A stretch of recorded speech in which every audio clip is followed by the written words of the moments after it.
የመጽሐፍት ትረካ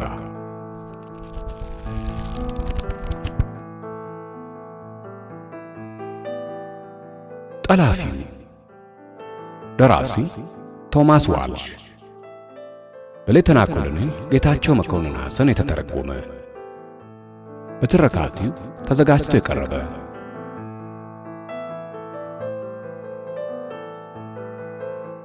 ምዕራፍ 2 መውጣት።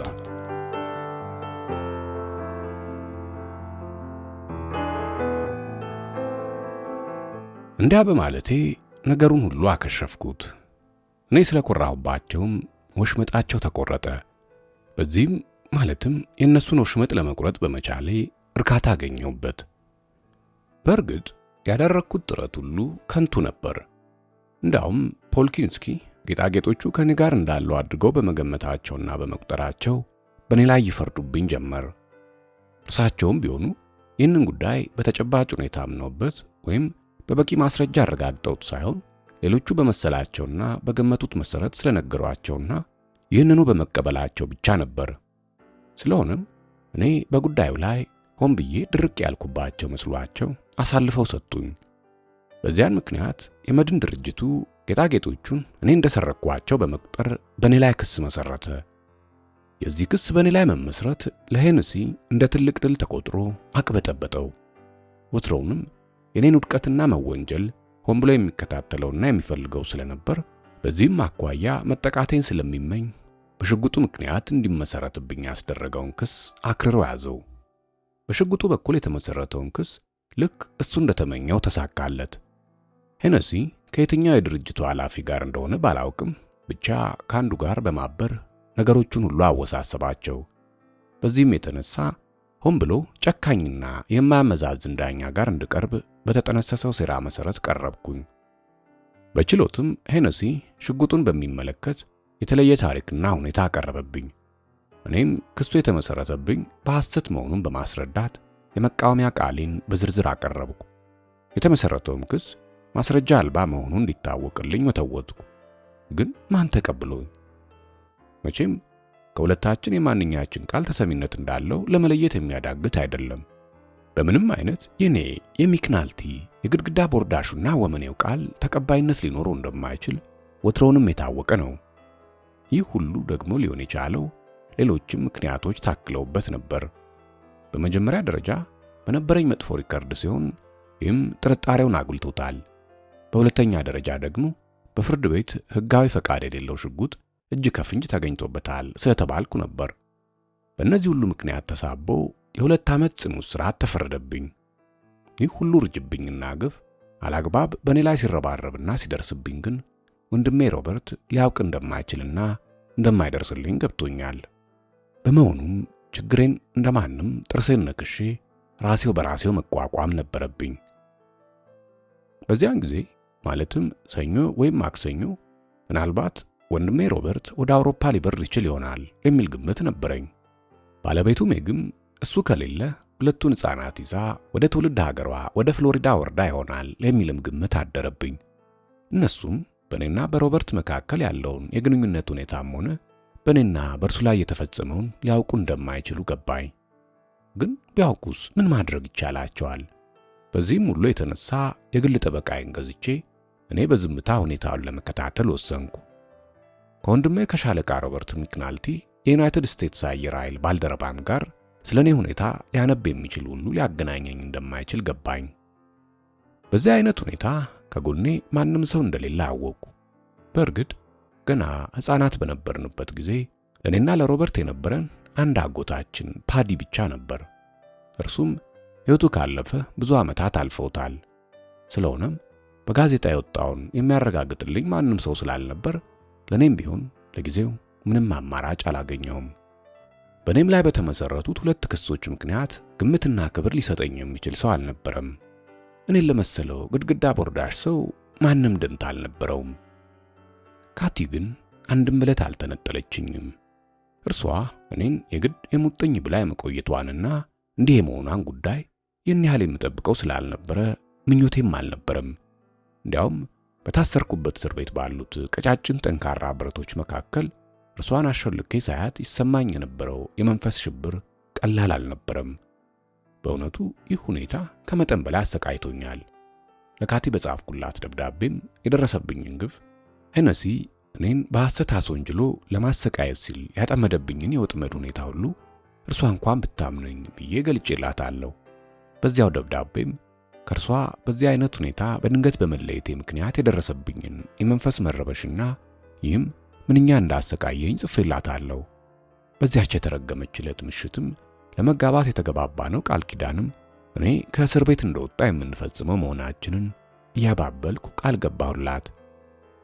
እሷን የመሰለች ልጅ እንደኔ አይነቱን ሰው ማግባት የማይገባት መሆኑ ቢገባኝም በእርሷ ላይ ያሳደርኩት ፍቅር ከፍተኛ በመሆኑ ይህን ለማመዛዘን አልተቻለኝም ነበር።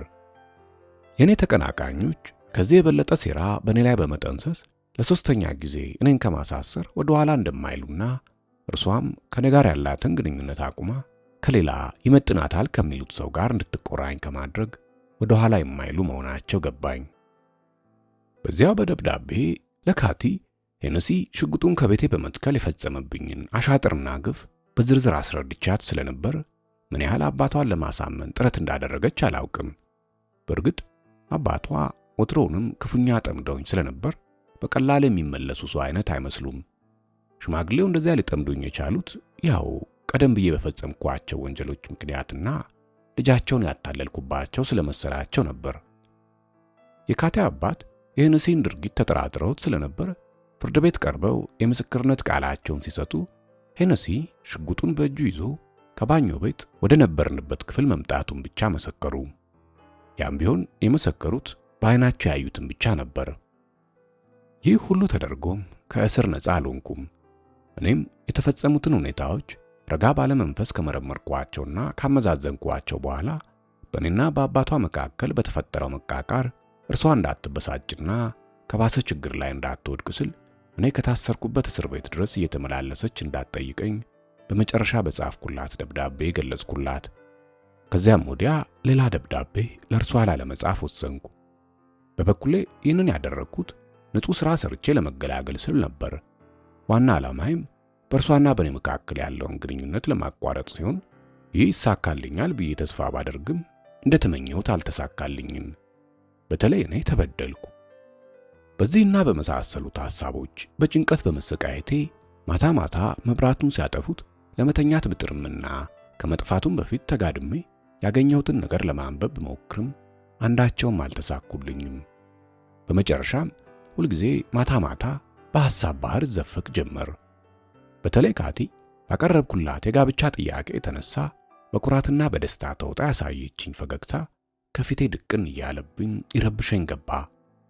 ከካቲ ጋር ያደረግኳቸውን ውይይትና ጭውውቶች የነበሩን ሁኔታዎች ሁሉ እያሰላሰልኩ ደጋግሜ ከልሳቸውም ጀመር።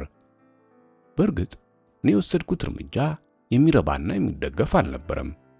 ያተረፍኩት ነገር ቢኖር ራሴን በራሴ ማሰቃየትና መጸጸት ነበር። እስር ቤቱም ውስጥ ቢሆን የራሴን ዓለም መፍጠር ይቻለኝ ነበር። ነገር ግን ልፈጥር የምችለው ዓለም ከእስር ቤቱ ቀጫጭን የብረት ዘንጎች በስተጀርባ የሚካሄደውን ብቻ ነበር። ታዲያ ምንም አይነት ምርጫ ስለሌለኝና በዚያው እስር ቤትም ለ2 ዓመት እንድቆይ ስለተፈረደብኝ ራሴን ሰብሰብ አድርጌና ነቃ ብዬ ኑሮ ለመጀመር አስጠላኝ። የተቻለኝን ያክል ለመለማመድ ሞክሬያለሁ። ያም ፈጽሞ ስለ ካቲ ያለማሰብን፣ ጋዜጣ፣ መጽሔትና መጽሐፍት ያለማንበብን እንዲሁም ዜናዎችን ያለመከታተል ነበር። ይህ እንግዲህ በወቅቱ የወሰንኩት ውሳኔ ነበር። በውስጥና በውጭ ዓለም መካከል ያለውን ልዩነት ማገናዘብ አቆምኩ። ፊት ለፊት ከማየውና ከምዳስሰው ሌላ ለማወቅ ምንም አይነት ጥረት ላለማድረግም ወሰንኩ። በዚህም ምክንያት በመጋቢት ወር 3ኛ ሳምንት ላይ በወንድሜ ሮበርት ላይ የደረሰበትን ችግር ሳላውቅ ቀረው። እንደ አጋጣሚ በወንድሜ ላይ የደረሰበትን ችግር ያወቅኩት ሰው ሁሉ ሰምቶት ከጨረሰ በኋላ ነበር። በወንድሜ ላይ የደረሰውን በደልም ቢሆን ልደርስበት የቻልኩት በአጋጣሚ ሆስፒታል ተኝቼ ሳለሁ ነበር። በገና በዓል ማግስት ሆዴን ክፉኛ አሞኝ ነበር። በእስር ቤትም ይህን ሁኔታ እንደተረዳሁት ህመሙ ከአቅም በላይ በመሆኑ ሆስፒታል ሄጄ እንድታከም ተደረግኩ። ሆስፒታልም ለጥቂት ቀናት ተኝቼ በመታከም ላይ እንዳለው ጎኔ ተኝተው ከነበሩት አንደኛው በሽተኛ አንጋፋና በጣም ተወዳጅ የሥራ ሰዓት ተቆጣጣሪ ስለነበሩ በትንሹ ሬዲዮናቸው ዜና ሊከታተሉ እንዲችሉ ተፈቅዶላቸው ነበር። አንድ ቀን የሰዓቱ ዜና ሲተላለፍ እኔም ከአልጋዬ ላይ ተጋድሜ የምሳዬን መምጣት እጠባበቅ ነበር። የዚያን ዕለቱ ዜና ግን ሁሉን ነገር ትቼ ወደዚያው ትኩረት እንዳደርግ አደረገኝ። በሰማሁትም ጆሮዬን ማመን አቃተኝ። በዚያን ዕለት ዜና ከመጠን በላይ ደነገጥኩ። ዜና አቅራቢው ስለ ወንድሜ ስለ ሮበርት ሲተነትን በመጀመሪያ የመሰለኝ የማልም ነበር። በኋላ ግን ነፍሴን እያወቅኩ ስለሄድኩኝ ዜናውን በስሜት መከታተል ጀመርኩ። ዜናው እንደተጠናቀቀም ፈጽሞ ራሴን ሳትኩኝ። የዜናው ቁም ነገር ወንድሜ ሮበርት በረራ ሲያካሄድ በበረዶ ማዕበል በመሸፈኑ አውሮፕላኗን በተሳሳተ የሌላ አገር ክልል ለማሳረፍ መገደዱ ነበር። ጊዜው የምዕራቡ ዓለምና የኮሚኒስት ሀገራት የቀዝቃዛው ጦርነት ዘመን ስለሆነና አውሮፕላኑ ያረፈውም የብረት መጋረጃ ተብሎ ከሚጠራው በስተወዲያኛው በኩል ስለነበር በተለይ እንዲህ አይነቱ ድርጊት በዚያን ወቅት መከሰቱ መጥፎ አጋጣሚ መሆኑን ሪፖርተሩ ካብራራ በኋላ በሮበርት ላይ የደረሰውን አደጋ ከፍተኛነት ገልጾ ለሮበርት በማዘን ዜናውን ደመደመ። እንደ አጋጣሚ አንድ ሮበርት ካረፈበት ሀገር የመጣ ሰው ከ2 ወራት በፊት በዋሽንግተን በሚገኝ አንድ ሆቴል ውስጥ ሆኖ የመከላከያ መምሪያ ሰነዶችን ሲያገለባብጥ እጅ ከፍንጅ ተያዘ። ይህንኑ ሰው በቁጥጥር ስር እንዲውል ያደረጉት የኤፍቢአይ ሰዎች ጉዳዩን ሲያጣሩ የስለላ ሥራ መሆኑን ስለደረሱበትና ያን ያስደረገውንም ሀገር እንዲያጋልጥ በማድረጋቸው ቂም ቋጥረውባቸው ነበር። ታዲያ ይህን አጋጣሚ በመጠቀም ያም ሀገር በበኩሉ ሻለቃው አውሮፕላኑን ይዞ የጦር መሳሪያዎቻቸው በተተከሉበት አካባቢ እንዲያንዣብብ መደረጉን በተደረገለት ኦፊሴላዊ ምርመራ እንዳመነ ተደርጎ መከሰሱን በዓለም የመገናኛ ብዙሃን እንዲሰራጭ አደረጉ። በዚህ በኩል የነበረውን ሁኔታ እኔም በየዕለቱ በሚተላለፈው ዜና መከታተል ጀመርኩ። ታዲያ ከ2 ቀናት የዜና ክትትል በኋላ ወንድሜ በተመሰረተበት ክስ የተገኘውን የምርመራ ውጤት ሰማው። በዚያም መሰረት ወንድሜ ሻለቃ ሚክናልቲ ፍርዱን ለማግኘት ከአንድ የፍርድ ሸንጓቸው ፊት መቅረቡን ተናገሩ። ከዚህ በኋላም ተከሳሹ ሻለቃ በፍርድ ሸንጎ ፊት ጥፋተኛ ሆኖ በመገኘቱ በአንድ እስር ቤታቸው ለ20 ዓመታት በከባድ የጉልበት ሥራ የእስር ቅጣት እንደተፈረደበት ተናገሩ። በእርግጥ በዋሽንግተን ያሉ ሰዎች በዚህ ረገድ የተሰጠውን ብያኔ በከባድ ሁኔታ ተቃውሟቸውን ቢያሰሙም ከቅጣቱ ወንድሜን ሊያድኑት አልቻሉም። ድርጊቱ በተፈጸመበት ቦታ ቅጣቱ እንዲፈጸም በመደረጉም ነገሩን ይብሳ ከበደው። ያም አለህ ወንድሜ በከንቱ መቅለጡ ሆነ። በእውነቱ መጀመሪያ ውሳኔውን ስሰማ ለእርግጠኛነቱ ራሴን ማመን ስላቃተኝ ፈዝዤ ቀረው። የተፈረደበትም ሰው ሮበርት አልመስል አለኝ። ከዛን ጊዜም ጀምሮ ምናልባት ስለ ወንድሜ ስለ ሮበርት አዲስ ዜና ሊመጣ ይችል ይሆናል በሚል ግምት የየዕለቱን ዜና በተመስጦና በከፍተኛ ስሜት መከታተል ያዝኩ።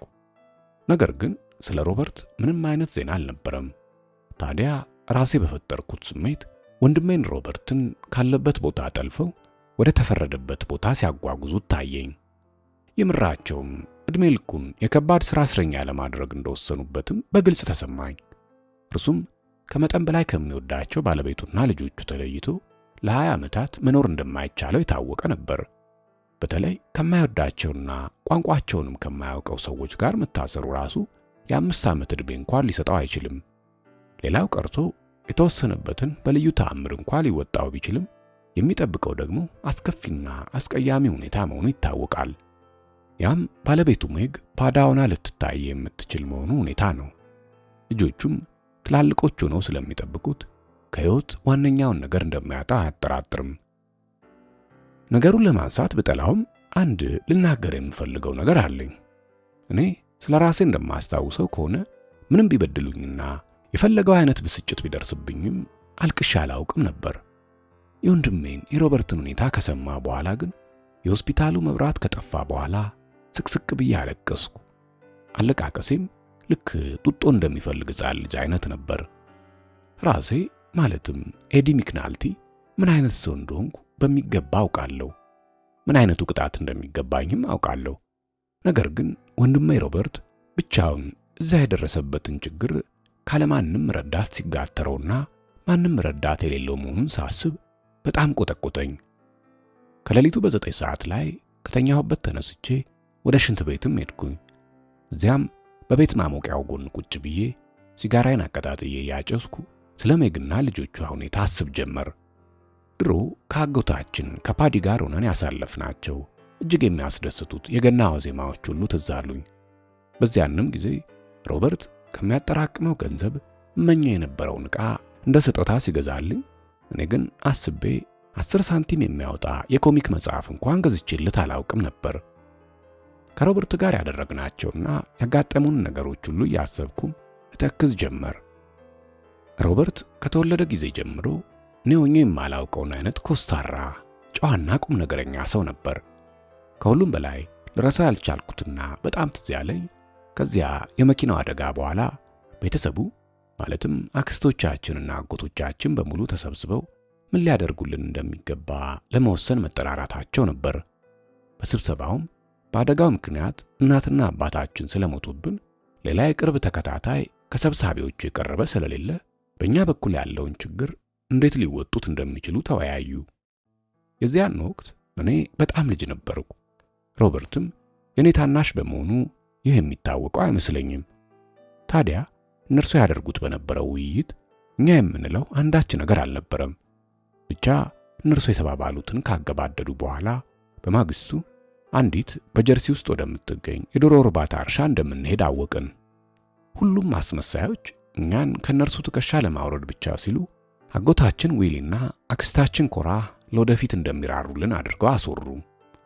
ሮበርት የዚያን ጊዜ በጣም ትንሽ ልጅ ስለነበር አሁንም ምን ያህል እንደሚያስታውስ ትዝ አይለኝም። እኔ ግን በትንሹም ቢሆን አውቅ ስለነበር አስመሳዮቹ በተለይ በመጀመሪያው ውይይታቸው ላይ ገና ምንም ሳይወስኑ የነበረው ግጭትና የጭቅጭቅ ሁኔታ ትዝ ይለኛል። ፈጽሞ የሚረሳኝ አልነበረም።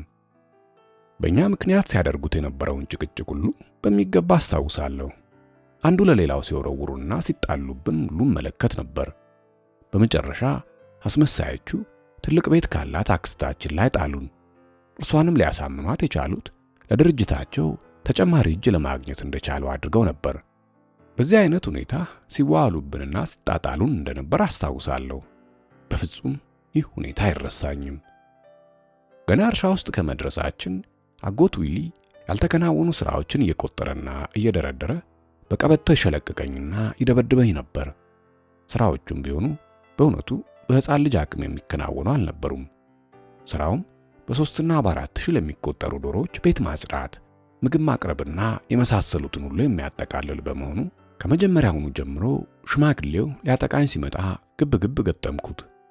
በዚያን ጊዜ ለመረዳት የቻልኩት ነገር ቢኖር ሊያጠቃኝ የሚመጣውን ማንኛውንም ሰው መጋፈጥ ወይም ትግል መግጠም እንደ ዓላማ የወሰድኩት መሆኑን ነበር።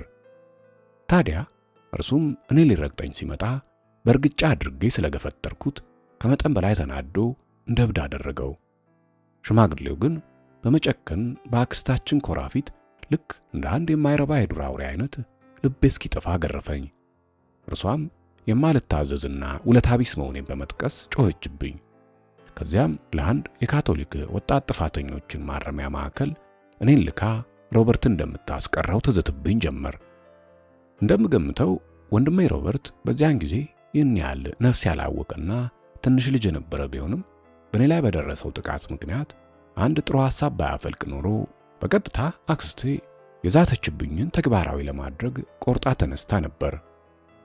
እኛም ምንም ቢሆን መነጣጠል አይኖርብንም የሚል ዓላማ በመካከላችን በመፈጠሩ ከአንዱ አስመሳይ አጎታችን ለገና በዓል ተብሎ የተሰጠንን 2 ብር በምሳ ሰዓት ካስቀመጥንባት ገንዘብ ማጠራቀሚያ አውጥተን በአውቶቡስ ወደ ሙርስታውን ተሳፍረን ከሄድን በኋላ እንደማንም መኪና እየለመን ኒውዮርክ ከተማ ደረስን። የመጨረሻ ማረፊያችን ያደረግነውም ከአጎታችን ከፓዲ ጋር ነበር። አጎታችን ፓዲ ወትሮውንም ዘመድነን ባዮች ተሰብስበው ስለኛ አስተዳደር ሁኔታ ሲነጋገሩ ሁለታችንን ለማሳደግ የነበረውን ጉጉት አሳይተው ነበር። ሲነጋገሩ ባለቀይ ጸጉሩና የአይሪሽ ፊት ያለው እንደ ብረት የጠነከረው አጎታችን በእኛ ላይ ጥሩ አመለካከት ነበረው። የሆነ ሆኖ የዚያን ጊዜ እርሱ ያቀረበውን ሐሳብ የቤተሰብ ኮሚቴ ነን ባዮቹ ውድቅ አድርገውታል። እውር አይኖቻቸውንም እያጉረጠረጡ ከንቱ የሽሙጥ ጥያቄያቸውን ወረወሩበት። ከወረወሩበት ጥያቄዎች መካከልም ለምን ብቻውን ኖረ?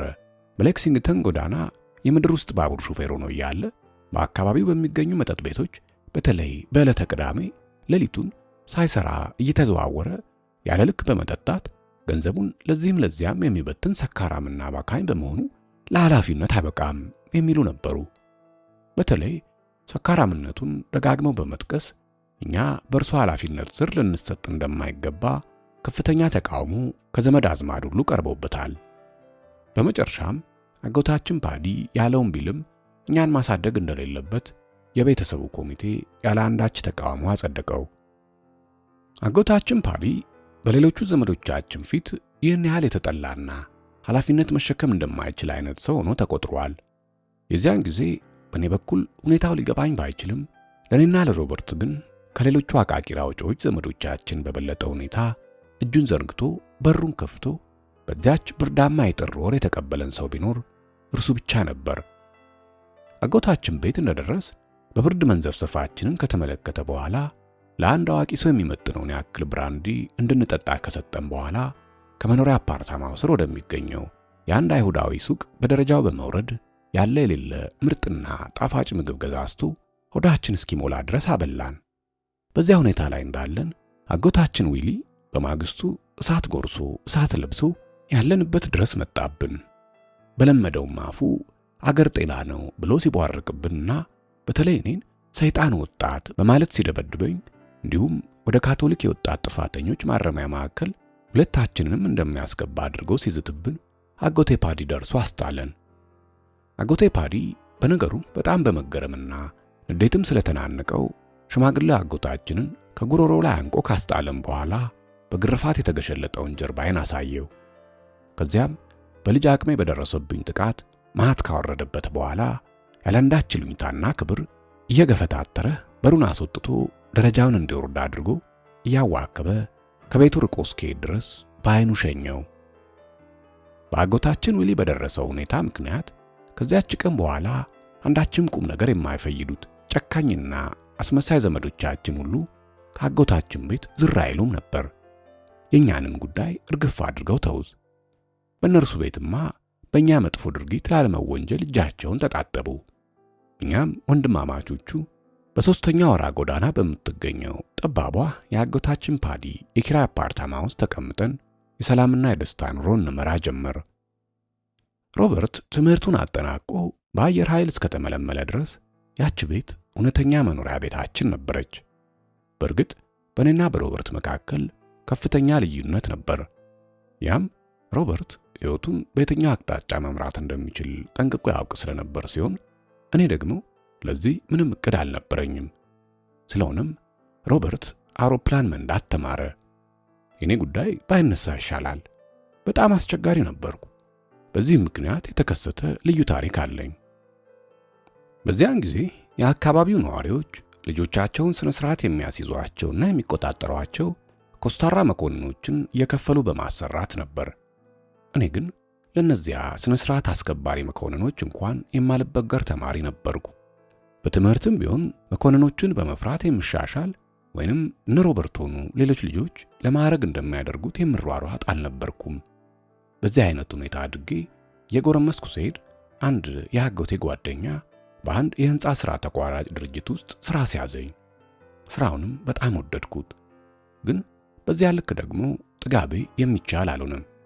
ጉብዝናዬን ለሌሎች ለማሳየትና ጉራ ለመንፋት ለግንባታ ከተሰሩ ብረቶች ላይ 20ና 30 ደረጃዎችን በሚያስደንቅ ሁኔታ በመውጣትና በመውረድ የሌሎችን ሰራተኞች መንፈስ በሚረብሽ ሁኔታ ትርኢት አሳይ ነበር። ታዲያ ነባሮቹ የሰዓት ተቆጣጣሪዎች የኔ ድርጊት የጎን ውጋት ሆኖባቸው ስለነበር ከመጀመሪያው ጀምሮ በእኔ ሁኔታ አልተደሰቱም ነበር። የምፈጽመውን ተግባር ሁሉ ይቃወሙና እንዲያውም ስራዬ ሁሉ እንደ እሳት ያበግናቸው ነበር። በዚያንም ወቅት ለመጀመሪያ ጊዜ ከፖሊሶች ጋር ግጭት ፈጠርኩ። በዚህ ምክንያት በከፍተኛ ችግር ላይ ወደቅኩ። በትንሹም በትልቁም ከነርሱ ጋር መቃቃርንም ስራዬ ብዬ ተያያዝኩት። ለምን እንደዚያ እንደማደርግ ግን ለኔም እንግዳ አይሆንብኝ ነበር። እኔም በዚያ ላይ እንዳለው አጎቴ በመሃል በጠና ታመመብኝ። ስለ ህመሙም ለሮበርት ስለጻፍኩለት የድንገተኛ ፈቃድ አስወጥቶ ከተፍ አለ። በአንድ በኩል አጎቴ በጠና ስለታመመ፣ በሌላ በኩል ደግሞ እኔ በፖሊስ እስር እጅ ስለወደቅኩ ወንድሜ ተሰቃየ። በተለይ እኔን ከእስር ቤት ለማዳን ዕዳ ውስጥ ገብቶ ጠበቃ በመቅጠር ለ2 ዓመታት ያክል ተቸገረ። ጠበቃም ተገዝቶልኝ ከእስር ቤት ልድን አልቻልኩም። አጎቴም እኔ እስር ቤት እያለሁ አረፈ። እኔም በእስር ቤት የተፈረደብኝን ቅጣት አጠናቅቄ ስወጣ ከእስር ቤት በራፍ የጠበቀኝ ቢኖር ወንድሜ ሮበርት ብቻ ነበር። ከዚያን ጊዜ ጀምሮ ወንድሜ ሮበርት በእኔ ላይ የሚያሳየው ልዩ ትኩረትና ፍቅር ከፍተኛ ሆነ። ለምን እንደሆነ አላውቅም። ያኔ አጎቴ ያደርግልኝ የነበረውን እንክብካቤ አይነት ወንድሜ ሮበርትም ያደርግልኝ ጀመር። ከዚያን ጊዜ ጀምሮ ለእኔ ማሰብና መጨነቅ፣ እኔም ማቀማጠል ሁሉ ስራዬ ብሎ ተያያዘው። ነገሩ እንኳን በተቃራኒ መሆን ነበረበት። ሮበርት የኔ ታናሽ ወንድም እንደመሆኑ መጠንና ከጎናችንም ማንም የሌለ ስለሆነ እንደ አባትም እንደ ወንድምም ሆኜ መንከባከብ የሚገባኝ እኔው ነበርኩ። ይህም ሁኔታ አስሬ በአንጎሌ እየተመላለሰ ጤና ይነሳኝ ነበር። አሁን ደግሞ ዳግመኛ እስር ቤት ገብቼ ወንድሜ ያን የመሰለ አሰቃቂ ሁኔታ ደረሰበት።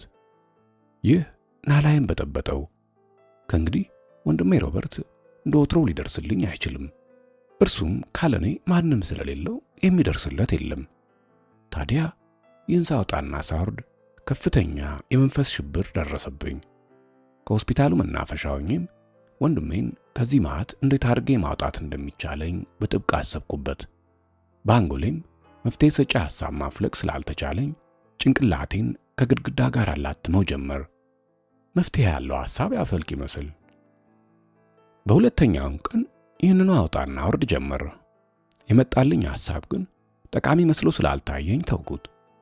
ከሆስፒታሉም በሳምንቱ መጨረሻ ላይ አውጥቼ ወደዚያችው የእስር ክፍሌ ተመለስኩ። እዚያች እስር ክፍሌም ሆኜ አዲስ የመፍትሄ ሐሳብ ለማመንጨት እስከ ሌሊቱ 9 እና 10 ሰዓት ድረስ አንጎቴን እየበጠበጥኩ አድር ነበር። አንጎሌም ቢሆን አዲስ ሐሳብ ሊያመነጭልኝ አልቻለም። በሌላ በኩል መጀመሪያ ከሰማሁት መረጃ ሌላ ስለ ወንድሜ ሮበርት ከየትም አካባቢ መረጃ ላገኝ አልቻልኩም። የመገናኛ ብዙሃኑም የወንድሜ ሻለቃ ሚክናልቲን ጉዳይ ወረቱ እንዳለቀለት ዜና አድርጎ ስለቆጠረው እርግፍ አድርጎ ትቶታል። በተለይም የሬዲዮ ፕሮግራሞች በየዕለቱ በልዩ ትንታኔ ሳይቀር ያን ያህል ጊዜ ጉዳዩን እየተከታተነ ያልተነተነውን ያክል ትኩስ ወሬ ሆኖ ስላላገኙት ወረቱም ስላለቀበት አንዲትም ቃል ጠቅሶ አያውቁም። የሬዲዮ ፕሮግራሙ ጭራሽ የወንድሜን ዜና ያቆመበት ደግሞ ሌላ ራሱን የቻለ ምክንያትና ሁኔታ ስለገጠማቸው ነበር። በዚሁ ጉዳይ የመገናኛ ብዙሃን ትኩረታቸውን ሁሉ አሰባሳቢ የሆነና የዜና ተከታዮቻቸውንም ልብ የሚማርኩበት አዲስ ዜና ስለገጠማቸው ልባቸው ተንጠልጥሏል። ያም የወፍራሙ ሰውዬ ጉዳይ ነበር። መቼም የዚህ ወፍራም ሰው ጉዳይ ዜና ተከታታዩን ሁሉ ጉድ አሰኝቷል።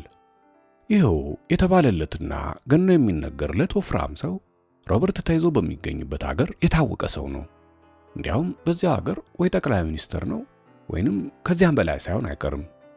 ይኸው ወፍራም ሰው በ10 ቀናት ውስጥ በአዲሱና በዘመናዊው ጄታቸው ተጉዞ እዚህ ካሉት ጋር ለመወያየት እንደሚፈልግና አይድልዋይልድ አየር ማረፊያ እንደሚያርፍ ከዚያም ለ3 ቀናት ኒውዮርክ በማረፍ የተባበሩት መንግስታት ተወካዮችን በግሉ ለማነጋገር እንደሚፈልግ በዜናው በሰፊው ተገለጸ። ጠቅላላ ዜናው ስለዚህ ወፍራም ሰው አመጣጥና ሁኔታ ብቻ ሆነ። በዜናውም ይኸው ሰው ምን ያህል ከፍተኛ ባለስልጣንና በዓለም አቀፍ ደረጃ ተቀባይነት ያለው መሆኑ ተንጸባረቀ። መቼም የሰው አንጎል አንዳንድ ጊዜ ፈጥኖ መስራቱ በጣም ያስገርማል። እኔ እንደዚያ የሚንገበገብልኝና ካለኔ በስተቀር ከጎኑ ማንም የሌለውን ወንድሜን ሮበርትን ለመርዳት እንደዚያ በምጨነቅበት ሰዓት ይህን ዜና ስሰማ የተሰማኝ ስሜትና የፈጠርኩት ብልሃት ደግሞ ለራሴም የሚያስደነግጥ ነበር። ዜናው በሰፊው በተደጋጋሚ በሚተነተንበት ጊዜ እኔ ወንድሜን ካለሁበት እስር ቤት አምልጬ ካለበት ማዕት እንዴት ማውጣት እንደሚቻለኝ በየሰከንዱ ጭምር አውጣና አውርድ ነበር። የዚህን ወፍራም ሰው መምጣት ከሰማሁበት ደቂቃ ጀምሮ ግን ወንድሜን ለመርዳት ምን ማድረግ እንዳለብኝ ተገነዘብኩ። ምንም እንኳን በዚሁ አጋጣሚ ምክንያት በአስቸኳይ የወጠንኩት ጥንስስ በዝርዝር የተቀየሰ ባይሆንም ውስጥ ውስጡን ለኔ እረፍትና ሰላም ሰጠኝ። እጅግ የረቀቀ ጥበብና ድፍረት የሚጠይቅ ተግባር በመፈጸም ወንድሜን ከገባበት ማዕት የማድነውም መሰለኝ። እቅዴ እጅግ ከፍተኛና ከባድ መስዋዕትነትን የሚጠይቅ ሆኖ ሳለ በወጠንኩት ውጥን ከመጀመሪያው እስከ መጨረሻው ሊሆን የሚገባውን ቅደም ተከተልና ልከተል የሚገባውን ደረጃ እንኳን አልለየሁትም። በዚህ በኩል ጥበበኛና ጎበዝ አልነበርኩም። ነገር ግን ማድረግ የሚገባኝን ሁሉ በሚገባ አጠናቅቄ አጠናሁ። ሁሉም ነገር ጊዜው ሳያልፍ በፍጥነት ካልተከናወነ ደግሞ ሐሳቤ ውድቅ ሊሆን እንደሚችል ገባኝ። ጊዜው ሳይቃጠልብኝና ሳያልፍብኝ ሐሳቡ እንደመጣልኝ ወዲያውኑ እስር ቤት ውስጥ ካሉት ከፍተኛ ፍርደኞች መካከል አንዱ ከኤርል ዊልሻው ጋር ጥሩ ጓደኝነት እንዳለው በማወቄ እንዳጋጣሚም ኤርል ዊልሻው ምንም እንኳን የታወቀ ሰው ቢሆን ለኔ ግን ጥሩ ጓደኛዬ በመሆኑ አንድ ደብዳቤ ይሄው ከፍተኛ ፍርደኛ በድብቅ እንዲያደርስልኝ ለመንኩት። ፍርደኛውም በዚህ በኩል ችግር የሌለና ባልኩት መሰረት ሊተባበረኝ እንደሚችል ገለጸልኝ። እኔም ትብብሩ እንዳገኘው ማክሰኞ ሌሊቱን በሙሉ ደብዳቤ ስጽፍ አድሬ በማግስቱ በዚሁ የእስር ቤት ፍርደኛ በኩል ላኩለት። በዚያ በተፈጠረው መስመር አማካኝነትም ከኤርል ዊልሻው በድብቅ በታዋቂው ፍርደኛ በኩል መልስ መጣልኝ። መልሱ ፈጽሞ ያልጠበቅኩትና አስደሳች ነበር። ከኤርል የመጣልኝ መልስ እኔን ለመርዳት ሲል ምንም ነገር ለማድረግ ደስተኛና ፈቃደኛ መሆኑንና እኔ ባቀረብኩለት ሐሳብ መሰረትም በሚቀጥለው ማክሰኞ ልክ እንደ ጻፍኩለት እንደማያደርግ አረጋገጠልኝ። በዚህ ዕቅዴም መሰረት የመጀመሪያውን ዕቅድ ወይም ደረጃ በሚገባ አጠናቀቅኩ። በእርሱም ያለ ጥርጥር ስለተማመንኩ ለሁለተኛው እርምጃ መዘጋጀት ጀመርኩ። ሰኞ ማለዳው ላይ የወህኒ ቤቱን ጥበቃ ጓድ በመቅረብ በኢስት ኮስት ኢንሹራንስ ድርጅት ከሚሰሩት ከማይክ ፖልኪንስኪ ጋር ለመገናኘት መፈለጌን ገልጬ ስልክ እንድደውል አስፈቀድኩት። ይሄው የስልክ ጥሪም ሄነሲን ጭምር ካሉበት ድረስ አሯሩጦ አመጣልኝ። እነርሱም ሐሳቤን ለመለወጥ ያቀድኩ መሆኔን የሚያመለክት መልእክት እንደደረሳቸው በዚያን ዕለት ከሰዓት በኋላ እኔ ድረስ በመምጣት ሶስታችን ብቻ የምንወያይበት አንድ ክፍል በማስፈቀድ ንግግራችንን ጀመርን።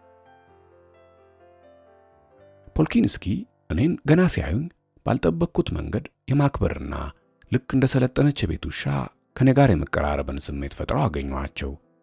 እኔም እኒሁ ሰው የዚህ አይነት ሁኔታ ሊያሳዩኝ የበቁት ምናልባት ሁለት ነገሮች ግራና ቀኝ ይዟቸው ሳይሆን አይቀርም የሚል ግምት አደረብኝ። አንደኛው ያው የታወቀ ጉዳይ ነው።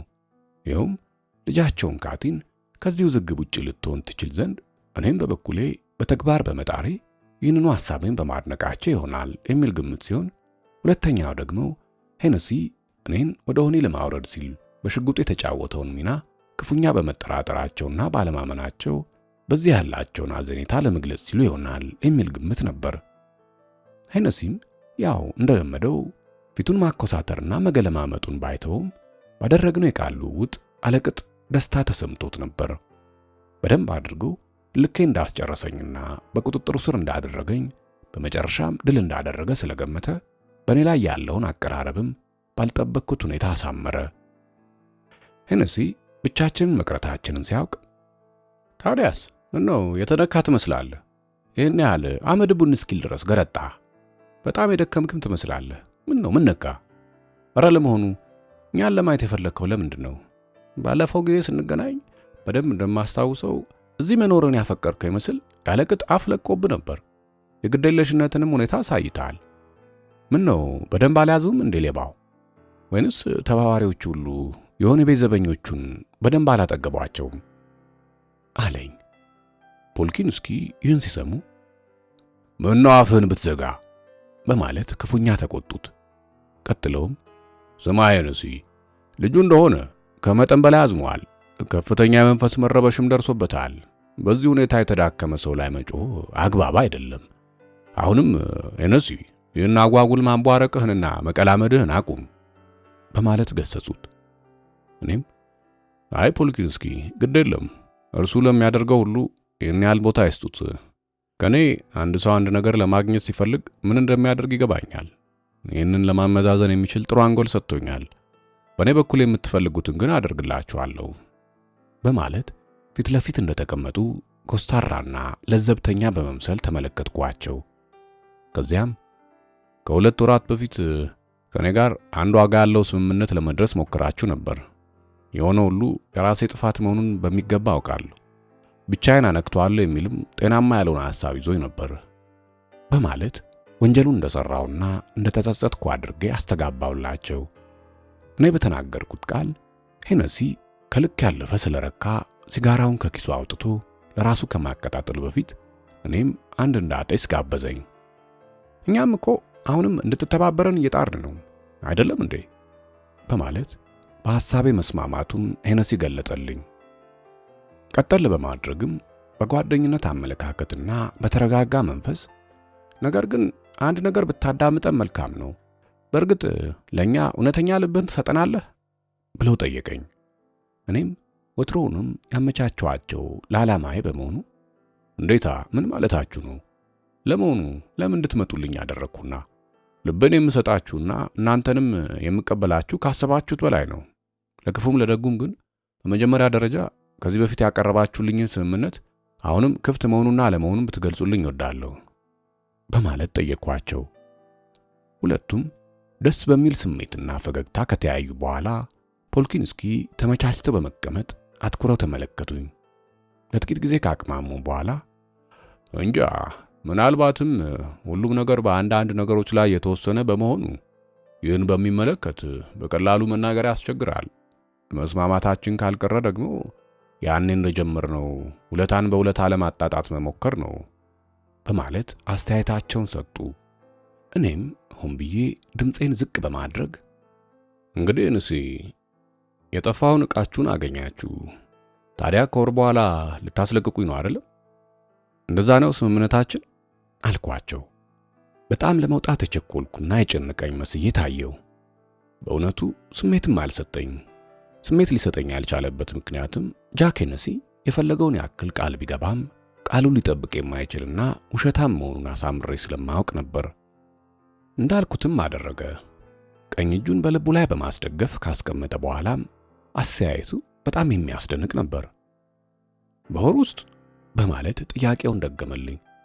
ወዲያው ንቃት በተሞላበት ድምፅ አይደለም፣ በሳምንት ውስጥ ነው፣ በሳምንት ውስጥ እናስለቅቃለን። የኢስት ኮስት የኢንሹራንስ ካምፓኒ በአልባኒ ውስጥ ጠንካራ ግንኙነት አለው። አንተ ደግሞ የኔን ቃል አምነህ ብትወስደው ጥሩ ነው። ቃል ለገባሁሉ ነገር ሁሉ ከፈለግክ እምልልሃለሁ፣ ልትስተው አይገባም በማለት ሰበከኝ። እኔም ኮስተር በማለትና በዝግታ ስምምነቴን ገለጽኩለት። ነገር ግን ያን ሁሉ በደል የፈጸመብኝን ጃክ ሄነሲን መሐላ መቀበል እንኳ ዘበት መሆኑ በሚገባ ይገባኛል። ሐሳቤንም በማሰባሰብ እንደወሰንኩ በመምሰል እሺ እስማማለሁ አልኳቸው። ቀጥዬም እንግዲህ ስምምነታችን ከተረጋገጠ አንዳንድ ነገሮችን በማድረግ ብንጀምር ጥሩ ይመስለኛል። ያም በመጀመሪያ ደረጃ ከዚህ ቦታ መውጣት አለብኝ። እዚህ መቆየቱ ለስምምነታችን የሚበጅ አይደለም። ይህ ደግሞ ቀላልና የሚቻል ይመስለኛል። ነገር ግን ካልኩ በኋላ ንግግሬን በማቋረጥ ራሴን እጄ ላይ አስቀመጥኩ። ዓይኔን ለ2 ደቂቃ ያክል ጨፍኜ አፍንጫዬን በኃይል ካሻሸው በኋላ ገለጥኩት። በሁኔታዬ አመዴ ቡን ያለ በሽተኛ ሳልመስል አልቀረውም። ይህም ሆዴን ከታመምኩ በኋላ ያመጣሁት ልምድ በመሆኑ ለዓላማዬ ረድቶኛል። ለማንኛውም ዓይኔን ስከፍት ያየሁት ነገር ቢኖር ሄነሲም ሆነ ፖልኪንስኪ ከኔ ሐሳብና ዓላማ ስር ሙሉ በሙሉ መውደቃቸው ነበር። መቼም ዕቃውን ማግኘት የምትችሉት በእኔ በኩል ነው ካልኩ በኋላ የሚቀጥለውን ጉዳይ እንደ ቀላል ነገር በመቁጠር ሁሉንም ነገር በቀላሉ ያለ አንዳች ችግር ለመፈጸም መስማማት እንደምንችል በመገመት የሚከተለውን ሐሳብ አቀረብኩላቸው። እንግዲህ ከዚህ ለ2 ሰዓታት ያክል ይዛችሁኝ ትወጡና ዕቃውን እኔው ራሴ በእጃችሁ አስረክባችኋለሁ። ይህንን የማደርገው ደግሞ ለጉዳዩ ልዩ ትኩረት በመስጠትና ያለ ችግር ለማከናወን የሚችልበት ሌላ መንገድ ስለሌለኝ ነው። ለዚህ ደግሞ ልዩ ትኩረት መሰጠት እንዳለበት ብታውቁ በጣም ጥሩ ይመስለኛል። ለምን እንደሆነ ደግሞ ሳይገባቸው አይቀርም በማለት አስተያየቴን ጨረስኩ። ወዲያው ፖልኪንስኪ ከመሬት ተነስተው ብው በማለት እውነትህን ነው የኛ ጮሌ፣ ስማ ሚክናልቲ፣ ይህን ሁሉ የምትተበትበው ማንን ለማታለል ስትል እንደሆነ አናውቅም መሰለህ? ለመሆኑ እኛ እርቃናችን ሆነን የምንሄድ እብዶች እንመስልሃለን? በማለት አንባረቁብኝ። ሄነሲም በመጠራጠር ምን ይታወቃል በማለት ሐሳቡን በአጭሩ በማቅረብ በዚህ በኩል ሰፊ አስተያየትና ውሳኔ ከመስጠት ታቀበ። ከሁኔታው ማይክል ለማስጠንቀቅ በጣም የፈለገ መሆኑ ይታያል። ፊት ለፊቱን እያለው ምንም አይነት ምልክት በዓይንም በመጥቀስ ሆነ በሌላ ሁኔታ ለመናገር ወይም ምክር ለመለገስ አልተቻለውም። ልጅ ያንንም ለማመቻቸት እንችል ይሆናል። ነገር ግን ሌላ ሰው ዕቃውን ይዞ በመምጣት ቢሮአችን ድረስ ሊሰጠን የማይችልበት ምክንያት ለመሆኑ ምንድን ነው? እስቲ ይህንን ግልጽ አድርግልኝ። በእኔ በኩል የሚሻለው መንገድ ይሄ ይመስለኛል አለኝ። እኔም ፋታ ሳልሰጠው ነጠቅ አድርጌ ምን ማለታችሁ ነው? ችግሩ ምንድነው ትሉኛላችሁ እንዴ? በማለት ሁለቱን ሰዎች ልክ ንግግሬ እንዳልገባቸው አድርጌ ካዋከብኳቸው በኋላ በክርስቶስ ስም አረ ለመሆኑ እንዲያው እናንተስ በደንብ ብታስቡት ይህን ያህሉንና እንዲህ አይነቱን ዕቃ የት የማስቀምጠው ይመስላችኋል? ምን ነው ጎበዝ፣ እንዲያው በአንዳንድ ወሳኝ ጉዳይ ላይ ማንስማማ እንጂ ከኮት ኪስ የሚቀመጥ ወይም ለሰው አደራ የሚሰጥ መሰላችሁ እንዴ? ወይስ በሕግ ካልተፈቀደ በስተቀር የማይከፈት ካዝና ውስጥ ያስገባሁት መሰላችሁ? እና ለመሆኑ ምን ሆኖ ችግር ያሉ ነው? ከዚህ የበለጠ ችግር ለመሆኑ ይኖራል? በማለት ድንግርግራቸውን አወጣሁት። በዚህን ጊዜማ ይሄን ሲያይን ከዚያም ከዚህም ስትባክን ልጠፋ የደረሰች ትመስል ነበር። ሄነሲም ሳይሸነፍ ጥልቀት ባለው አመለካከት አንተ ለማለት የፈለግከው ለእኔ ገብቶኛል እኮ። እኔ እንደገባኝ የምትገልጽልን ዕቃውን የወሰድከው አንድ ራቅ ያለ ቦታ ላይ እንደሆነ ነው አይደለም? በማለት በመራቀቅ ጠየቀኝ። እኔም አጸፋውን ለመመለስ እናንተ የምትቀልዱት እንዲያው ነው። ዕቃውን የደበቅኩት አስተማማኝና ግሩም በሆነ ቦታ ላይ ስለሆነ የሚያሰጋው ምንም ነገር የለም። ሊሰረቅ ወይም ሊጠፋም አይችልም። እንደተባባልነው እኔው ራሴ ለእናንተ የማቀርበው ካልሆነ ገደል ሊገባ ይችላል። ለመሆኑ እኔ የማታላችሁ መሰላችሁ እንዴ? በማለት ኮስተር ብዬ ቁርጣቸውን ስነግራቸው ያ እንኳን የሚያዋጣ ይመስለናል በማለት ፖልኪንስኪ መንገድ ከፈቱ። ሆኖም አሁንም በጥርጣሬ አይን መመልከቱን ሳያቋርጡ ለአምልጥ ብለህ ብትሞክር ግን ብለው ሳይጨርሱ ግን ምን በማለት ንግግራቸውን አቋርጬ ከተቀመጥኩበት ወንበር ዘልዬ በመነሳት ወንበሩን ወደ ኋላ ገፋሁት። ከዚያም ተደላድዬ ቆምኩኝ። በተረጋጋና በኩራት መንፈስም ምናልባት እኮ የኢስት ኮስት የኢንሹራንስ ድርጅት ከሚከታተለ የበለጠ ሌሎች ዕቃዎችን ደብቄ ይሆናል። ታዲያ እስቲ እናንተ ስትገምቱት ማንን አምኜ ነው ከዚያ ውስጥ የእናንተን ዕቃ ብቻ አንዱ መርጦ እንዲሰጣችሁ ማድረግ የሚቻለኝ? በዚህ ጉዳይ ላይ ብንተማመን በጣም ጥሩ ነው። እናንተም ብትሆኑ በዚህ ጉዳይ አትምጡብኝ። በዚህ ጉዳይ ሌላ ሁሉ ቀርቶ ወላጅ እናቴን እንኳን አላምናት። እስቲ አንጎላችሁን አሰሩት ወይስ አንጎልላችሁ? በማለት የተናደድኩ መስዬ ሐሳቤን ከልቤ እንዲቀበሉኝ ጣርኩ። እነርሱም አሁንም እርስ በርሳቸው ተያዩ። ፖልኪንስኪ ትንሽ ፈዘዝ ብለው እንደማሰብ ካደረጉ በኋላ እኔ ይህ ነገር ደስ አላለኝም አሉ። ይህን በሚሉበት ጊዜ ግን በፊት እንደነበሩበት ሁኔታ ሆነው ሳይሆን ተረጋግተውና ላላ በማለት ነበር። በፍጹም ይሄ ነገር ደስ አላለኝም ሄነሲ፣ ይህን የሚቀባጥረው አንድ የወጠነው ነገር ቢኖር ነው ሲሉ ሄነሲም ቀጠል አድርገው ሊሆን ይችላል። ሆኖም ይህን ሁሉ ሁኔታ ለሚስተር ካኒንግሃም እንነግረውና እርሱ በሚሰጠው ስምምነት መሰረት እንወስናለን። ይልቅ አሁኑ ሄደን እናናግረው። እኔ የምፈራው ግን እርሱ እሺ ቀጥሉበት ካለ በኋላ ልጁ ሐሳቡን በመለወጥ ከእጃችን ቢያመልጠንስ? ለእኔና ለአንተ አይነቱ ባለሙያተኞች ነገሮች ሁሉ እንዳይበላሹብን በሁሉም አቅጣጫ ጥንቃቄ መውሰድ አስፈላጊ ነው። እኔም ይመስለኝ ነው በማለት በእርሱ በኩል ያለውን ሐሳብ ገለጸ። ፖልኪንስኪ እየተጠራጠሩ ሁኔታውን ያብሰለስሉት ጀመር። ሄነሲ ግን ጥርሱን በመንከስ አመልካች ጣቱን በእኔ ላይ ቀስሮ እሺ ይደረግልኝ ያልከው ነገር በሙሉ ይዘጋጅልሃል፣ ነገር ግን ጨዋ መሆን ይገባሃል። አንድ ያልሆነ ነገር አደርጋለሁ ብትል ብትፈራገጥ ወዮልህ ብሎ ሳይጨርስ አረ ለመሆኑ ይህን ያለ ፍራቻ መንፈስ የምታሳዩት ምን የማደርግ መስሏችሁ ነው? እኔ ሃሪ ሁዲኒ አይደለሁም እኮ ነኝ እንዴ? ይልቁንስ አስፈላጊ ጊዜ በማያስፈልግ ጥርጣሬና ሁኔታ ማባከኑ ለማንኛችንም የሚበጅ ባለመሆኑ ያልኳችሁን አዘጋጁ። ያም የሚሆነው አሁንም ለጉዳዩ ትኩረት ሰጥታችሁት እንደሆነና ስሜት ካላችሁ ነው። የማትፈልጉ ከሆነ ደግሞ ምን አለበት አልኳቸው። ሄነሲ በጉዳዩ ላይ ከፍተኛ የሆነ ስሜት ለማሳደሩ ከገጽታው በደንብ ይነበባል። እንዲህም የሆነበት ምክንያት ግብዝ፣ ደደብና አልጠግባይ በመሆኑ ነበር። ከዚህም ምን ሊያገኝ እንደሚፈልግ በሚገባ ነቅቼበታለሁ። ለፈጠርኩት ብልሃትም የእርሱን ባህሪ የተማመንኩት በዚህ ምክንያት ነበር። የእርሱ ድክመት ለወጠንኩት ውጥን ሁነኛ መሳሪያ ሊሆን እንደሚችል አስቀድመውኑ ገምቼ ነበር። አፉን ከፍቶ የሚጠብቀው እኔ ባልኩት መሰረት ስፍር ቁጥር የሌለው ሀብት በቀላሉ የሚዝቅ መስሎት ነው። እንደርሱ ጉንጉት በ2 ቀናት ውስጥ ኒውዮርክ ውስጥ አንድ ቦታ ላይ ነገሮች በትዕግስት በትክክል እንዲካሄድ ካደረገ የኔ ትኩስ እጅ እየመራው አንድ የሀብት ክምችት ውስጥ እንደ አሊባባና 40ዎቹ ሌቦች የሚያፈስ መስሎታል። ይህ ከንቱ ምኞት ናላውን ማዞር ብቻ ሳይሆን አቅበዘበዘው። በዚህ በ5 ዓመታት ውስጥ የተካሄዱትን የዓለማት ዘረፋዎች እርሱ በአንድ መጥረጊያ የሚያጸዳቸው መስሎ ታይቶታል። ነገሩ እውነቱን ነው። የተዘረፉ ዕንቁዎች ክምችት እንዲህ በቀላሉ አንድ ዋሻ ውስጥ ተወሽቀውለት ካገኘ በኢስት ኮስት ኢንሹራንስ ካምፓኒ ዕንቁ ብቻ እንደማያቆም የተረጋገጠ ነው። በተለይ እኔን ለመሰለው ሰው አይኑ እያየ ሊተውለትና ዓለሙን ሲቀጭም ዝም ብሎ ሊመለከተው እንደማይችል የተረጋገጠ ነበር። እኔን ሁሉን ነገር ለመፈጸም በመሐላ ቃል ገብቶልኛል። በእርግጥ በጃክ ሄነሲ አመለካከት ለእንደኛ አይነቱ ሰው መሐላ በመደርደር የሚፈልገውን ነገር ካገኘ በኋላ ሌላውን የሚቆጥረው እንደ ቀላል ነገር አድርጎ ነው። እኛን እንደ ሰው የማይቆጥረን ያን ያህል ቂል አይደለም። እርሱ እንደሆነ የሀብት ጥማቱን የሚያረካበት መንገድ ካገኘ ይሉኝታ ቢስ እውር ነው።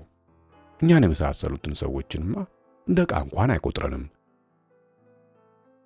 የሆነ ሆኖ ከዚያም ከዚህም ብለውና እንደምንም አግባብተው ሚስተር ካኒንግሃም ከሚባለው አለቃቸው ተገቢውን ፈቃድ በማግኘታቸው በሁለተኛው ቀን 7 ሰዓት ላይ እኔ ጋር እንደሚመጡ ላኩብኝ። እኔም ወትሮውኑ እነሱ ያው ሐሳብ ተግባራዊ እንዲሆን መሯሯጣቸው የማይቀር መሆኑን በሚገባ የተረዳው በመሆኔና ፋታም የማይሰጡኝ መሆኑን ስለተረዳው የወጠንኩት ሁሉ ያለ አንዳች ችግር እንዲሳካልኝ በማለት በጊዜው መደረግ የነበረበትን ጥንቃቄ ሁሉ አድርጌ ነበር። በዚያም ቅድመ ዝግጅት መሰረት እንደተለመደው በዚያው በከፈትኩት መስመር ለኤርል ዊልሻው ደብዳቤ በመጻፍ ዝግጅቱ በተቻለው መጠን ለማክሰኞ ከሰዓት በኋላ እንዲሆንልኝ፣ ነገሩ ሊገጣጠም ካልቻለ ግን በተመሳሳይ ሰዓት ሮብ ዕለት እንዲዘጋጅ አስጠንቅቄ ነበር።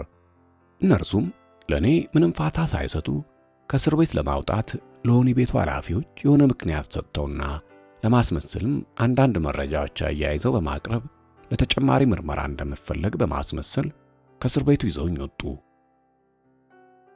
በዚያኑ ዕለት 3 ወታደሮችን የያዘች አንዲት መኪና ከወህኒ ቤቱ ቅጥር ግቢ ውጭ በመሆን ትጠባበቃቸው ነበር። እኔንም ወደዚያችው መኪና ይዘውኝ በመሄድ ላይ እንዳሉ ፖልኪንስኪ ምንም ዕድል ሳይሰጡኝ አንደኛውን የሰንሰለት ጫፍ ቋጠሮ ከቀኝ እጄ ላይ ካጠለቁ በኋላ የሌላኛውን ጫፍ ካቴና ከራሳቸው የግራ እጅ ላይ አጠለቁት። ሄነሲም በል እንግዲህ ዛሬ ጉድ ይለያል፣ እስቲ ለማምለጥ ሞክራትና እንተያያለን በማለት ዛተብኝ። ሄነሲ በተለይ በዚህ ጉዳይ ላይ ኃላፊነት ስላገኘ የተለየ ኩራት ተሰምቶት ነበር። ሚክናልቲ አንድ ከሕግ ውጭ የሆነና ያልሆነ ነገር ሞክራለሁ ብለህ ብትፍጨረጨር ጊዜውን የሚያበላሽ ሰው ሊኖር የማይችል መሆኑን ተረዳ። እኔው ራሴ አነጣጥሬ አበላሻለሁ። ስለዚህ ብትጠነቀቅ ይሻላል፣ እርምጃህንም ብትቆጣጠር ይሻላል፣ አለበለዚያው ይወርልህ አለ። እኔም ምን ነው ተው እንጂ ከተነጋገርን በኋላ ለምን መልሳችሁ ጥሬ ትሆናላችሁ? ለምንድን ነው እኔስ እናንተን ለማታለል የምመኘው? በተለይ አንተን አንዴ ቃሌን የሰጠው በመሆኑ በዚህ ጉዳይ አለቅጥ ብንካካድ ጥሩ አይደለም። ተግባባን? በማለት በተለይ ለሄነሲ ስመልስለት አፈጠጠብኝ። ከፖሊሶቹ መካከል አንደኛው ደግሞ የፉጨት ድምፅ አሰማ። እንደገና ለማፏጨት ሲልም በጉሮሮ ድምፁን አስተካክሎ ለፖልኪንስኪ ምልክት ሰጣቸው። ከዚያም ፖልኪንስኪና እኔን እንዳቆራኙን ከአንድ አርቲ ሹማከር ከሚባል መርማሪ ጋር ከመኪናው የኋላ መቀመጫ ላይ አስቀመጡን። 3ቱ ደግሞ ከፊተኛው የመኪና ወንበር ላይ ተቀመጡ። ከፊት ከተቀመጡት የደንብ ልብስ ከለበሱት ፖሊሶች መካከል አንደኛው ጸጉረ ቀይና ሁለመናው ደከምከም ያለ ሲሆን፣ ሁለተኛው ደግሞ አፍንጫው በርበሬ መሰለና ፊቱ ያለቅጥ በትካዜ የተዋጠ ነበር። ሶስተኛው ያው ሄነሲ ነው። መኪናውንም ያሽከረክር የነበረው ያው ባለቀይ ጸጉሩ የተሰላቸና የተዳከመ የመሰለው ነበር። ዕለቱ የጥር ብርዳማ ወር ስለነበር ምንም እንኳ እንደ ሌሎቹ የጥር ዕለታት ዝናብ የማይዘንብ ቢሆንም ሰማዩ በጭጋግና በደመና ተውጦ የሚቀፍና የሚበርድ ዕለት ነበር። ስለሆነም ሁሉም ቀፎት ጸጥታ በሰፈነበት ሁኔታ ጉዞአችንን ተያያዝ ነው። በዚህ አይነት ጉዞ 96ኛው ጎዳና ላይ ወደሚገኘው የምዕራብ አቅጣጫ አውራ ጎዳና ካቋረጥን በኋላ ሁሉም ማለትም ከኔ ጀምሮ በተጠንቀቅ መነቃቃት ጀመርን። ትንሽ ጉዟችንን እንደቀጠልንም በ6ኛው አውራ ጎዳና በሚገኘው ሴንትራል ፓርክ እንደደረስን የመኪናውን አሽከርካሪ ጀርባ በእጄ ነካ በማድረግ ምልክት ሰጠሁት። የሜትሮፖሊታኑን ሙዚየም ካለፍን በኋላ ዝግ ብለን ዳ፣ ከዚያም ልትቆም የምትችልበትን እነግርሃለሁ፣ እሺ በል እንጂ ረጋ በል በማለት አስጠነቀቅኩት። ጃክ ሄነሲ በመኩራራት አፉን እየጠራረገ በውጭ በኩል የሚታየውን የትራፊክ ክብደት ይመለከት ጀመር። ፖልኪንስኪም በአካባቢው ያለው ሁኔታ ከወትሮ የተለየና የከበደ ሆኖ ታያቸው።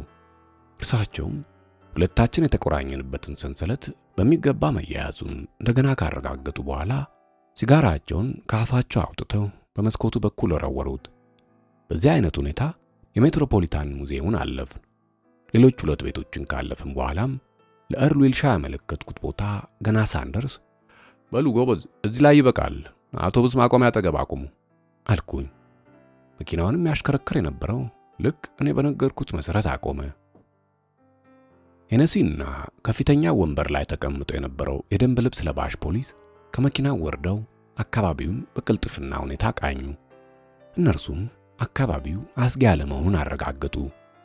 በእነርሱ ቤት በአካባቢው ምንም የሚያሰጋ ነገር አለመኖሩን ካረጋገጡ በኋላ የቀረነው ከመኪናው በተዝናና ሁኔታ ወረድን።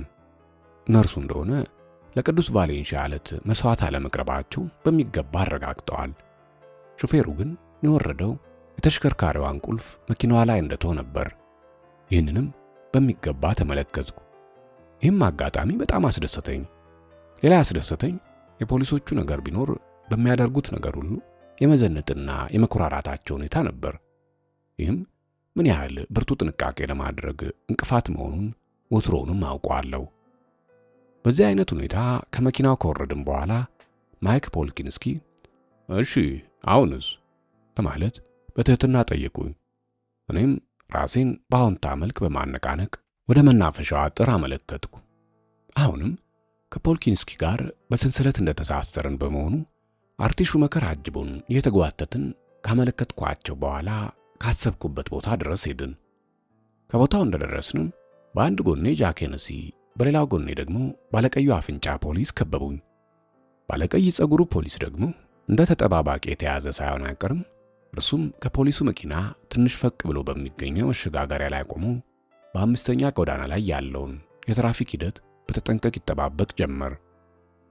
ዝቅ ብሎ በሚገኘው የእግረኞች መተላለፊያ መንገድ ላይ ትላልቅና ትናንሽ ልጆች የተለያዩ ጨዋታዎችን እንደ ሮለር ስኬቲንግና ሰኞ ማክሰኞ ያለ በየፊናቸው እየተጫወቱ ነበር። ድሮ እንደማውቀው ያው ቦታ ከላይ እስከታች በቾክ በተጻፉ የተለያዩ ጽሑፎች የተሞላ ነበር። አብዛኞቹ ጽሑፎች በነጭ ቾክ የተሳሉ ነበሩ። ከነዚያ መካከል ግን አንድ በልጅ እጅ የተሳለ ምስል በቢጫ ቾክ ቦግ ብሎ ይታይ ነበር። ስዕሉም ስቲኪን የሚያሉ እጆችና እግሮች ያቆጠቆጠበት የጨረቃ ክብ ፊት ነበር። ያንን ምስል እንዳየው ልዩ እርካታ ተሰማኝ። በውስጣዊ ደስታም ተሞላው። ከኔ ጋር ከነበሩት መካከል ግን አንዳቸውም የቾኩን የቀለም ልዩነት አላስተዋሉም ነበር። እኔም የራሴን ጥናት የማካሄድ በመምሰል ዙሪያውን ከቃኘውና ከተመለካከትኩ በኋላ ጥቂት ሜትሮች ዝቅ ብሎ ወደ ታች ስወርድ እዚያም በቢጫ ቾክ የተሳለ ልብ አየው። የልብ ምስሉ ላይ መሃል ለመሃል ሰንጥቆ የሚሄድ የቀስት ምስልም አየው። ከዚያም ቀና በማለት ወደ መናፈሻው የግንብ አጥር ግድግዳ ካዘገምኩ በኋላ ከቀስቱ ጋር ተስተካክዬ ቆምኩ።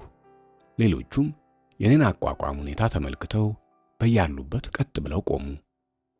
ቀጥዬም ፖልኪንስኪ፣ በተነጋገርነው መሰረት እናንተ የምትፈልጉትን ዕቃ ይዤላችሁ እስከመጣ ድረስ እናንተ እዚህ ይበቃችኋል። መጀመሪያውኑ በዚህ ሁኔታ መካሄድ እንዳለበት ተስማምተናል። እዚሁ ናችሁ ሁሉንም መቆጣጠር ትችላላችሁ። እንደምታዩት በዚህ ምንም የሚያሰጋችሁና የሚያጠራጥር ሁኔታ የለም። ስለዚህ ይህ ሰንሰለት ከእርሶ ላይ ጭምር ይውለቅልኝና ላምጣላችሁ አልኳቸው። ፖልኪንስኪም እንዴታ፣ ይህንማ የተነጋገርንበት አይደል እንዴ? አይደለን እሱ በማለት ፊታቸውን አኮማትረው ወደ ጃክ ሄነሲ ዞር አሉ። በዚያን ጊዜ ሄነሲ ቀኝ እጁን በዝናብ ልብሱ ውስጥ አስገብቶ ዘሎ ከጀርባዬ ቆመ። በእነርሱ ቤት ሽፋን መስጠታቸው ኖሯል። ፖልኪንስኪ ሰንሰለቱን ከእጄ ላይ እንዳወለቁልኝ ኮቴን አውልቄ ከመናፈሻው አጥር ላይ አንጠለጠልኩት። የመናፈሻ የግንብ አጥር በአምስተኛ ጎዳና በኩል የነበረው ሲሆን በተለይ እኛ የነበርንበት ቁመቱ አጭር ነበር። በሌላኛው ወገን የሚገኘው ግን ቢያንስ በ10ና በ11 ጫማ ዝቅ ያለ ወደ ሜዳማ ቦታው ላይ ይደርሳል።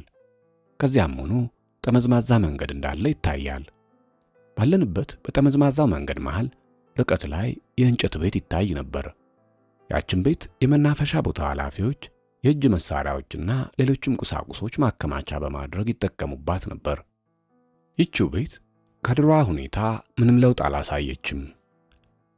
እዚች ቦታ ላይ እኔና ወንድሜ ሮበርት ልጆች በነበርንበት ጊዜና ከአጎታችን ፓዲ ጋር በሶስተኛ ጎዳና በአንዲት የኪራይ አፓርታማ ኖር በነበረበት ወቅት የእረፍት ጊዜያችንን ደስ ደስ የሚሉ ጨዋታዎችን በመጫወት እናሳልፍባት ነበር። ፖልኪንስኪ የኔን አይን አቅጣጫ በመከተል በመናፈሻው ቦታ ላይ አይናቸውን አሳረፉ። ወዲያውኑም ቤቷ የመደበቂያ ቦታ እንደሆነች በመገመት አፈጠጡብኝ። እኔም ሆን ብዬ በድንጋጤና በፍራቻ አይኔን ለመደበቅ እንደፈለግኩ በመምሰል ተመለከትኩ። በሌላ በኩል ግን ካሰብኩት ወጥመድ እንዲገቡ ለማድረግ በመቻሌ ልዩ ደስታ ተሰምቶኝ ነበር።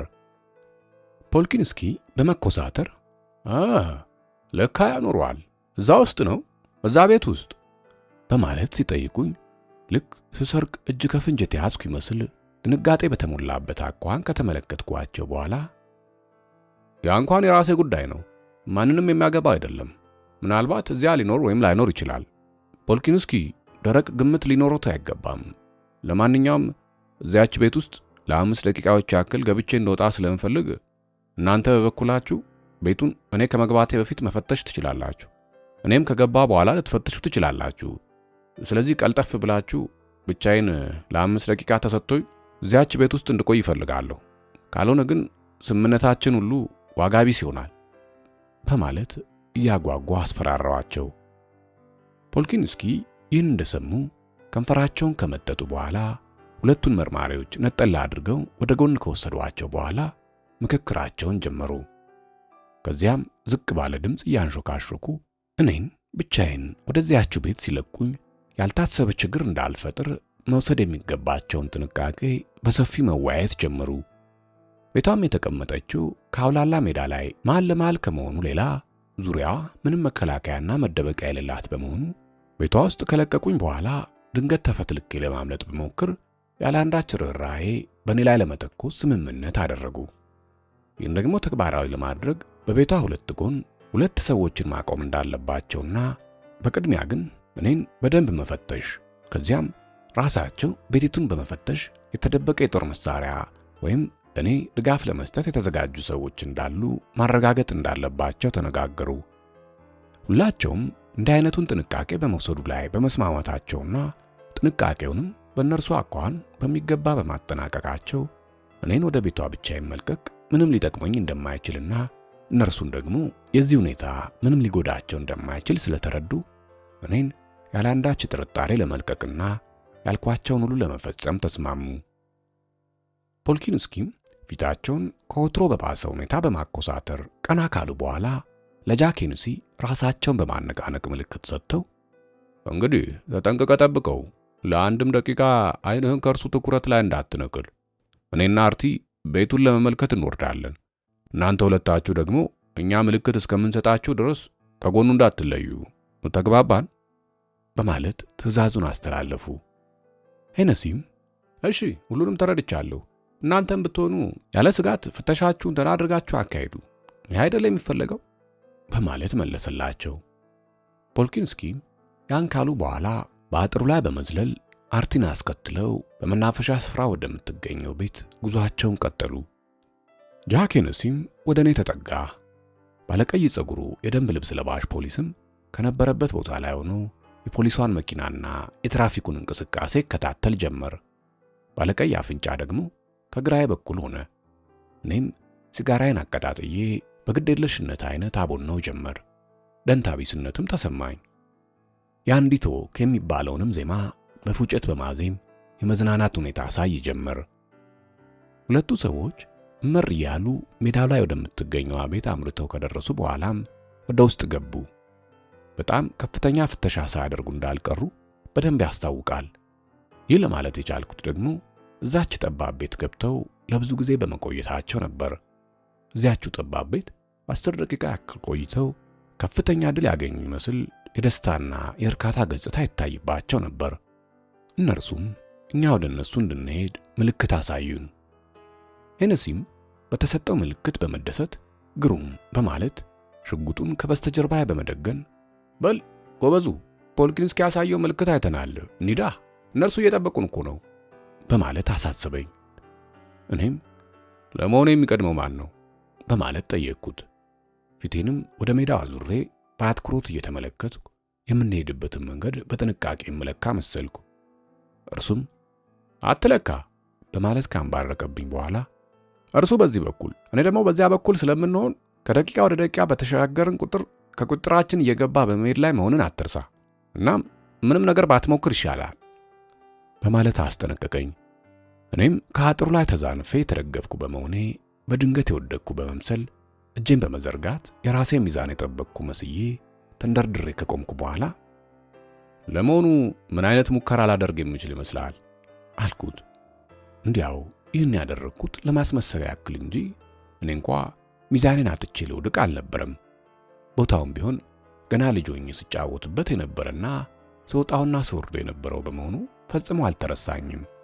ቀኝ እጄንም ከግንቡ አጥር ግድግዳ ላይ ያስቀመጥኩት ለዋዛ አልነበረም። እነ ኤርል ዊልሻው በጠየቅኳቸውና እነርሱም ቃል በገቡልኝ መሰረት በዚያች ቦታ ላይ ያስቀመጡልኝ ሽጉጥ ለመፈለግ ነበር። እኔም ባስቀመጡልኝ ቦታ ቀኝ እጄን የአጥሩን ግድግዳ የተደገፍኩ መስዬ በመላክ ሳስስ እንደጠበቅኩት ቶሎ ልደርስበትና ላገኘው ስላልቻልኩ በጣም ግራ አለኝ። እኔ አስቀድሜ ምልክት በመስጠት እንዳስቀምጥልኝ የለመንኩት የቢጫዋን ስዕል ቀስት ምልክት ተከትሎ ከመናፈሻ የግንብ አጥር አናት ላይ ነበር። ሆኖም በዚያው አጥር ላይ የጣልኩትን ኮት እንደገና ስዳብስ በድንጋጤ ብዛት ልቤ ቀጥ ያለ መሰለኝ። የነካሁት ዕቃ በእርግጥ ሽጉጡን መሆኑን አረጋገጥኩ።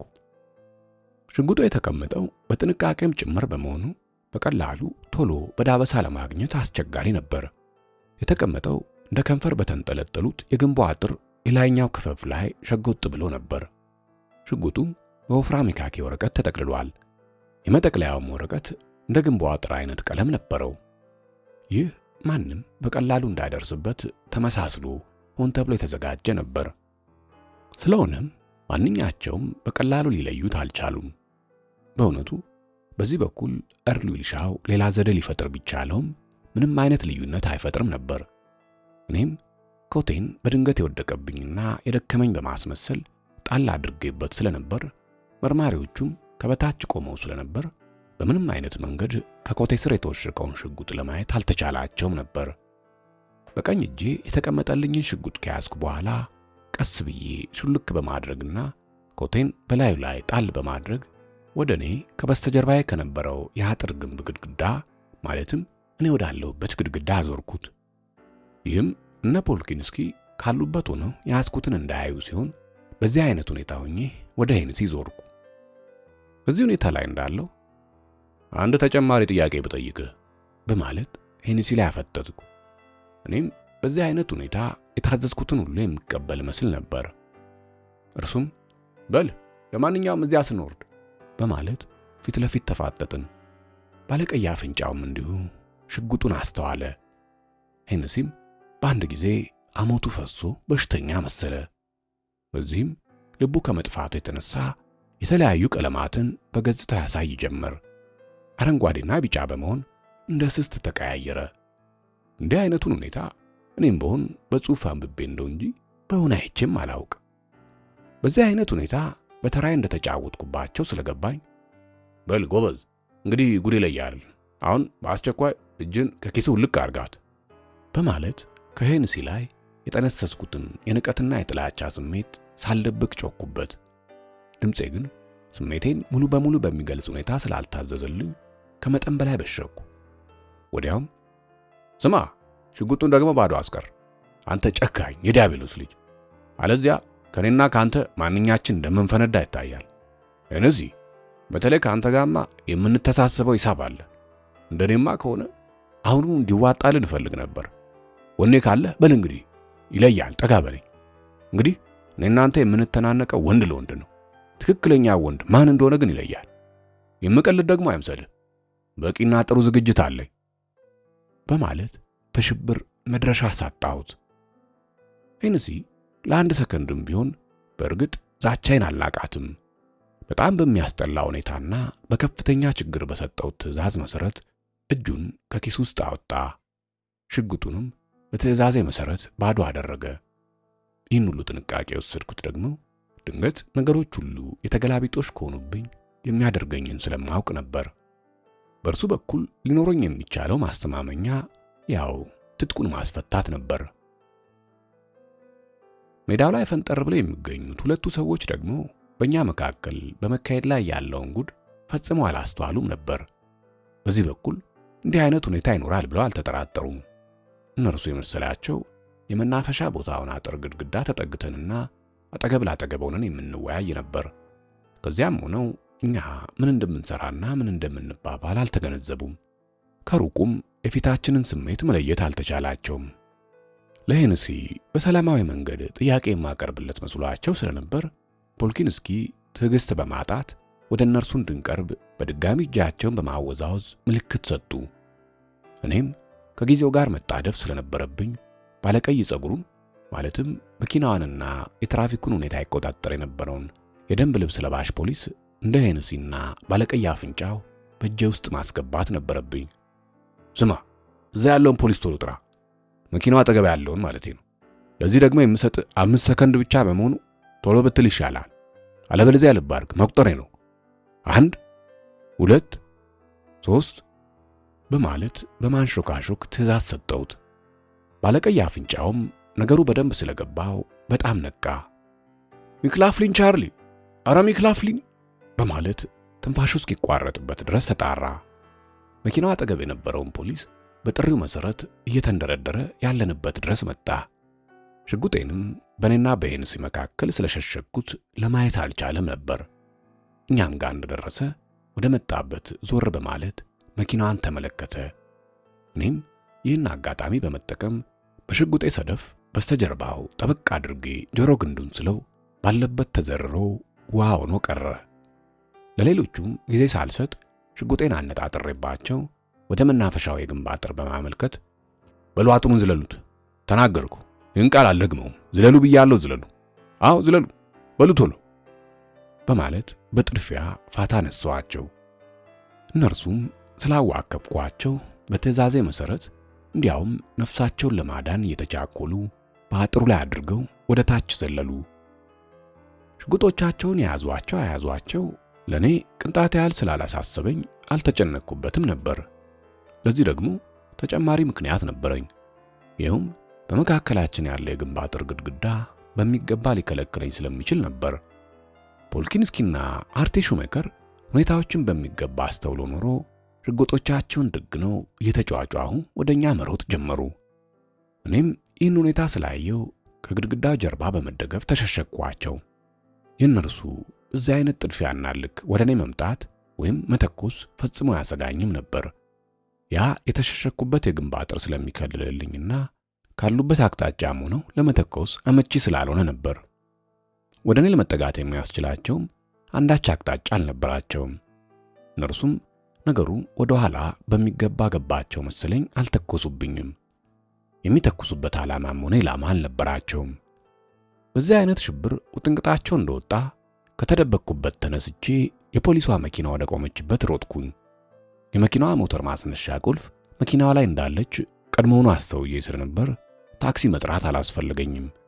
ቀደም ብዬ በእቅዴ ላይ ያላስገባሁት የመገናኛ መንገድ ተመቻችቶ ስለጠበቀኝ ብዙ እቅዴ የተሳካ መስሎ ታየኝ። ስለሆነም የነበረኝ ዕድል ዘሎ ከመኪናዋ ውስጥ በመግባት ሞተሯን ያላንዳች ችግር በማስነሳት የአደጋውን ምልክት ነክቶ ማብረር ነበር። ሁኔታው ሁሉ ከጠበቅኩት በላይ በመሳካቱ በጣም ግሩም ነበር። የአደጋ ምልክቱን ሳይረን ነክቼ አውራ ጎዳናውን በአደጋ ጥሪ ስላናወጥኩት በመንገድ የሚንቀሳቀሰው አሽከርካሪ ሁሉ ዳሩን ይዞ ቆመ። እኔም በመጨረሻው ፍጥነት ያለ አንዳች እንቅፋት በረርኩ። ሁለቱ ዘቦች ቻርሊ መክላፍሊንን አይተውት ስለነበርና በተለይ እኔ ሽጉጥ የደገንኩ መሆኑን በማረጋገጣቸው ውዑታቸውን አቅልጠውት ነበር። ነገር ግን የእነርሱ እሪታ እኔ በለቀቅኩት የአደጋ ምልክት ጩኸት ተውጦ ቀረ። በአምስተኛው አውራ ጎዳና የሌላኛው በር የነበረውንም አስፈራርቻ አባረርኩት። በድንጋጤም ያለበት ቆሞ ቀረ። በእርግጥ ፖሊስ መሆንና ለመሆኔን ይህን ያህል ሊረዳ አልቻለም ነበር። ከወህኒ ቤቱ ለማምለጥ የቻልኩትም በዚህ አይነት መንገድ ነበር። እነ ፖልኪንስኪና ሌሎች ፖሊሶች እኔ በዚህ አይነት ሁኔታ ሆኜ ሳመልጥ፣ እነርሱ የመናፈሻውን የግንብ አጥር እንወጣለን በማለት ሲንጠራሩ፣ ሲወድቁና ሲነሱ ብሎም አጥሩን ሲቧጥጡ መዋላቸውን አልጠራጠርም። ሌላው አማራጫቸው ደግሞ አንዱ በሌላው ላይ በመንጠላጠል የግንቡን አጥር መውጣት ነበር። እኔም ብሆን ይህን ያህል ስላልፈራኋቸው ዞር ብዬ ሁኔታቸውን አልተመለከትኩም። በመጨረሻም ምን ላይ እንደደረሱ ለመመልከት ካለመቻሌም በላይ አላጣራውም። ጥያቸው የበረርኩት እዚያው ሆነው ሲንደፋደፉና ሲፍጨረጨሩ ነበር። በዚያው የአደጋ ምልክት ሳይረን በአውራ ጎዳና የሚንቀሳቀሰው ተሽከርካሪ ሁሉ ገለል ስላለልኝ ከመናፈሻው ግራና ቀኝ እንዲሁም ሰሜንና ደቡብ ብሎም ምስራቅና ምዕራቡን ባጭሩ በአቅራቢያ የሚገኙትን በርካታ ቤቶች ርቄ ሄጄ ነበር። እነርሱ ግን ገና ከመናፈሻ የግንብ አጥር ጋር በመንደፋደፍ ላይ ነበሩ። ያንን የመናፈሻ የግንብ አጥር በቀላሉ መውጣት እንደማይቻል ገና ከልጅነቴ ጀምሮ አውቀው ስለነበረ ገና ወጥመዴን ወህኒ ቤት ሆኜ ሳጠምደው የእነርሱ መቸገርና መንደፋደፍ ሁሉ ይታየኝ ነበር። በጣም የሚገርመው ግን የፖሊሷ መኪና እስከ መጨረሻው ደቂቃ ድረስ የአደጋ ምልክት መስጫው ጋር ትቆየኛለች ብዬ አልጠበቅኳትም ነበር። መኪናዋ ግን እስከ መጨረሻው የአደጋ ምልክቱን ከማሰማት አልተቆጠበችም። እኔን ያጋጠመኝ ትኩስ ኬክ ነበር። ያቀድኩት ሁሉ ተሟላልኝ ማለት ይቻላል። የቀረብኝ አንዳች ነገር የለም።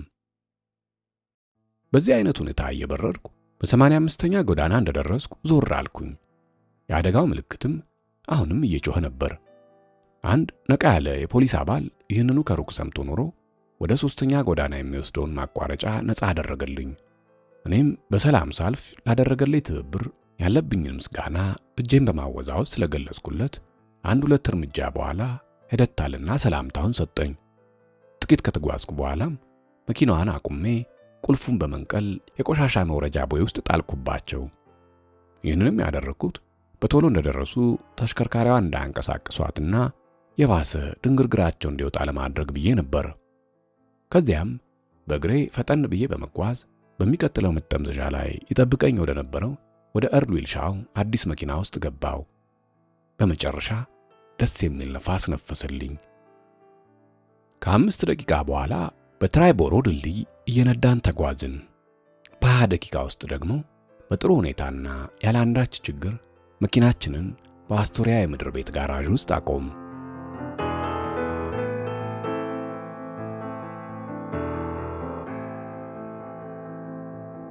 በእኔ ግምት የመጀመሪያው ቆራጥነትን የሚጠይቀው ትግሌና ቀላሉ ይህንን ይመስል ነበር። ከወህኒ ቤቱ ነፃነቴን በቅድሚያ ያገኘሁት በዚህ መንገድ ብልሃት በመፍጠርና መስዋዕትነትን የሚጠይቅ ድፍረት በመስራት ሲሆን የተጠናቀቀውም ማክሰኞ ዕለት በ10 ሰዓት ነበር። ከዚህ በኋላ ደግሞ ያ በመገናኛ ብዙሃን እንደሚመጣ የተነገረለት ወፍራሙ ሰውዬ እስከሚመጣ 3 ወይም 3 ተኩል ቀናት ነበሩኝ። ምክንያቱም ቅዳሜ በጠዋቱ አይድልዋይልድ አየር ማረፊያ ይደርሳል ተብሎ ነበርና።